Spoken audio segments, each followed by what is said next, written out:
साई संस्थांच्या कंत्राटी कामगारांना अखेर मिळाला न्याय। कंत्राटी कर्मचाऱ्यांच्या पगारात 40% वाढ करण्याचा संस्थांचा निर्णय। साईनामाच्या जयघोषात कामगारांकडून निर्णयाचं स्वागत। पगारवाढीचा निर्णय केवळ इनसोर्स कर्मचाऱ्यांसाठी असल्यानं आउटसोर्सिंग कर्मचारी झाले नाराज। निर्णयात भेदभाव केल्याचा कर्मचाऱ्यांचा आरोप। आउटसोर्स कर्मचाऱ्यांच्या वेतनासाठी प्रयत्नशील राहणार, खासदार लोखंडेंची ग्वाही। राहुरी रेल्वे स्टेशन येथील भुयारी मार्ग तयार करण्यास हिरवा कंदील। रेल्वे जनरल मॅनेजर शर्मा यांची महत्त्वपूर्ण घोषणा। साई पंढरपूर एक्सप्रेसला राहुरीत थांबा देण्याची मागणी झाली मान्य।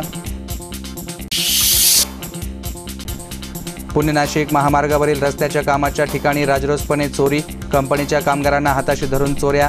डिझेल वाळू लोखंडी रॉडची चोरी तर 1 लाखांचे लोखंडी रॉड चोरणारे अटकेत।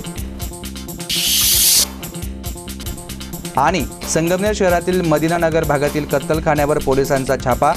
छाप्यात 500 किलो गोमांस आढळल्यानं खळबळ। 4 जणांविरोधात संगमनेर शहर पोलिसांत गुन्हा दाखल।